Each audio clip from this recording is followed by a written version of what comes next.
Welcome to With Soul and Strategy, where I teach soulful and wellness CEOs how to build connections with their brand communities beyond the transactions. I am your host, Veronica Rocio, and I am the creative director, designer, and strategist at Vemi Studio. Okay. So before we start on how to build that community, I want to take you back to when I decided to start over at 29 and how that pivot shaped everything I do now. There's this unspoken rule that by 30, we should have everything figured out, think career, house, stability, and even your purpose, which is crazy, right? So I believed it too, but what if my timeline is the very thing keeping me from actually finding fulfillment? There is this invisible clock that starts ticking the moment we hit 20s. We measure our success by where others are, who bought a house, who got promoted, who seems to have it all together. But the truth is, nobody has it all figured out. Some people find their calling at 19, while others do it at 49, 60, and they're both valid. But for creatives, this pressure feels even heavier. If you're expected to make art, it should also be selling. You have to monetize your passion and still love it enough to stay inspired. And it's a very strange balance for us, one that often leads to burnout or questioning our worth. So if you're listening, if you've ever felt behind or like you missed out your window, I want to remind you that timing isn't linear. Alignment doesn't happen on a schedule. And that's where my story begins, at the exact moment I realized I didn't want to live by that fictional clock anymore.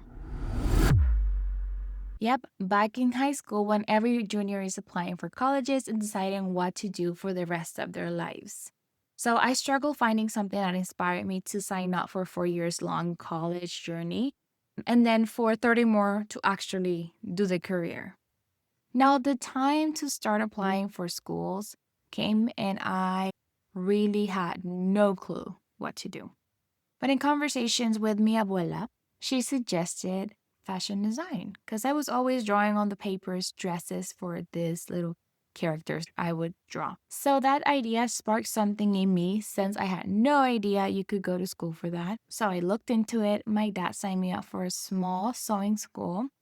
Then I enrolled in college for an associate degree. I loved the whole thing. Once I finished my associates, the only school in Puerto Rico that offered an actual bachelor degree or BFA at that time was the School of Fine Arts in Old San Juan. So I moved to San Juan, found a part-time job, and continued my career for 5 more years. So by this time, I've spent 7 years preparing myself for this world. So I finished my degree in summer 2020. There was obviously no graduation because of the pandemic. So I moved to DC with my now husband. In the pandemic, fashion was kind of shut down. So I started my small business at home sewing face masks, some shirts, and other designs made by me. So after a few years, my business was kind of dead, to be honest. The online presence was almost forced. I had no brand and I felt very disconnected with the entire fashion industry. So I got a job at a preschool as an English teacher in DC. Not long after that, we moved to St. Petersburg, looking for a different environment and maybe somewhere closer to Puerto Rico.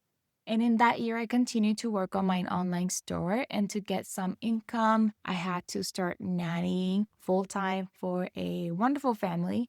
And then an opportunity of buying our first home in Texas presented itself, and I was very excited. I had my own room to sew, to design, and to work on my business. Yet, I needed income, and my so called passion was stressing me out more than inspiring me.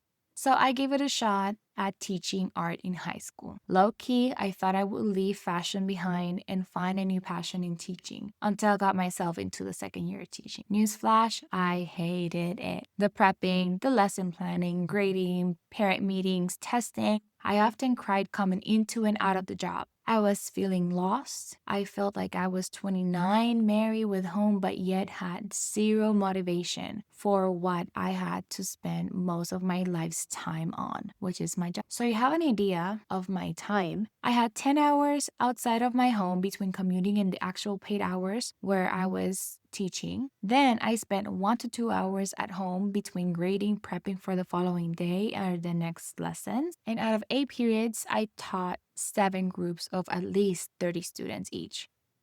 My one free period was not enough for me to do everything at work, so I always had some work brought home. On top of all that, art was a required class, and I was mainly teaching freshmen.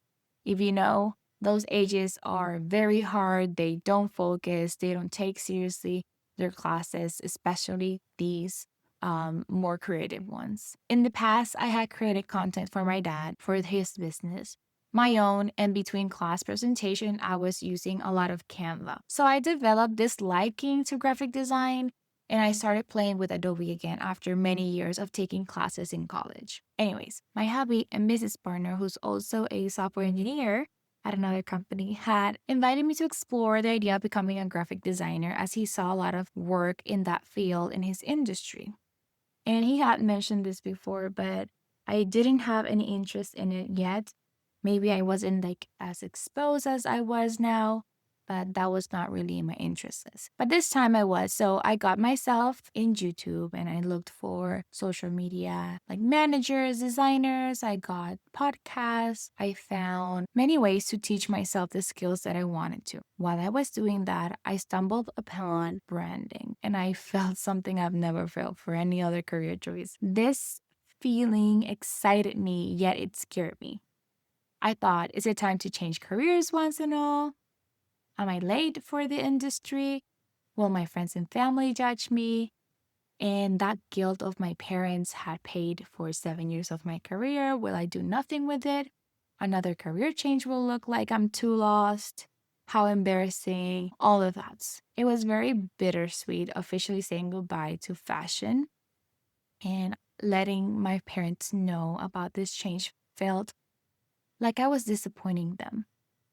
The thought that kept me moving forward, though, regardless of those doubts, was really craving an enjoyment of my job. So I signed up for courses, for the free webinars online, for online communities, and everything kind of started to change. I learned to find my values in the industry.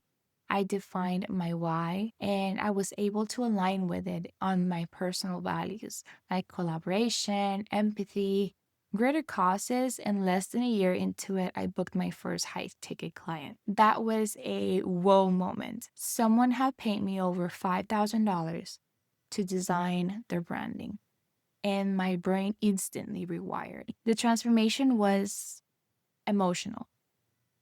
4 years into my online clothing store with less than $3,000 in sales, not profit, and in less than a year, someone saw something in my work and they trusted me enough to pay me for my designs. I felt worthy. I felt like I had unlocked a confidence, and this opened doors to new clients. And today I've never felt better about my decision of pivoting at 29. I'm in my second year of business as of today, November 2025. And like any other job and business, there is stresses, there is due dates, there are responsibilities. But one thing I can say is that I've cried on my way to work. It's also a short commute from the kitchen to my home office, but I still can see an ocean of opportunities and dreams building upon this one. And so can you. Now, that pivot didn't happen overnight, but it taught me three of the biggest lessons that I've ever learned about purpose and alignment. The first thing I realized was starting over is not equivalent to failure. It's actually showing self respect. You deserve to love the life you choose, and the world deserves a happy you so you can serve them better as their brand leader. The second thing I learned was that timelines are not late or early, they are layered. So every job, every opportunity, connection, or experience has shaped you today. Those experiences gave me clarity and taught me not just what I liked, but also what I didn't want for my life. Lastly, and this is the scariest for most, the truth is a paycheck can't replace your peace. This one hit me hard because I lived the burnout, the crying on the way to work, the endless hours, and I was miserable. Today, I don't have a steady paycheck. I'll be honest with you. Some months, I make 70% of what I made teaching. Other months, I make the same. And when I find my groove and connect with online clients, I've doubled or even tripled that number. So I told myself, if I can triple my income doing something that brings me joy, something that makes me want to get up on Mondays and start the week, I'll bet on it. I committed. I made a plan, aka a strategy, and treated it like a full-time 9 to 5 that needed my full focus. Otherwise, none of it would have been worth the trouble and the tears. My mindset in that moment and still today is that there is no plan B. That's what's given me the drive and discipline to do the uncomfortable, like networking, getting in front of the camera, and even recording this very podcast. And honestly, I don't regret one thing. When you choose to pivot, you're not just changing your career, you're choosing to honor yourself. If there's one thing I hope this story leaves you with, is that starting over doesn't mean you fail. It means you're brave enough to listen when your soul speaks louder than your fear. And every chapter in your life has a purpose, and sometimes those early chapters are just training the ground for the story you're meant to tell next. And that's what With Soul and Strategy is all about. Building a business and a brand that not just only sustains you, but reflects who you're becoming. If this episode spoke to you, follow Soul and Strategy, leave a review, or share with someone who's been questioning their own next steps. So you can find me with Soul and Strategy on Instagram, and I'll talk to you on the next one.